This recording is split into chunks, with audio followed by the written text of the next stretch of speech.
ito yung relo natin, no? Na relo na Cartier. So, napagirahan sa kanino. Open din siya sa liaway.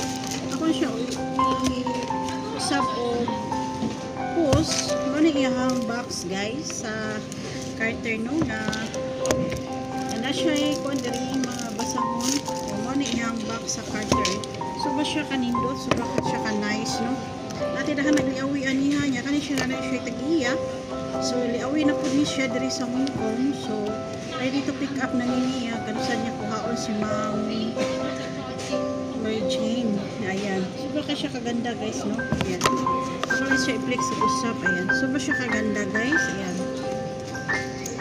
Ayan. Malaki siya. Maganda. Pwede siya lalaki. Branded. Ayan. Ayan. Super siya kaganda, guys. Natin na kang stock ka ni, guys. Ha? Kung kinsay gusto, pwede na mo PM na ko. Liawi or cash. Dapat tagliawi. Dapat tagliawi. Tanang rin na ito liawi. O ato ang gold usad na tayo liawi. Pero depende sa item, ha. Ayan. Nice kaya siya. Nagana siya nag-pick up. Ship na ito Pinas. Nag-ship na ito Pinas last week. Bila ito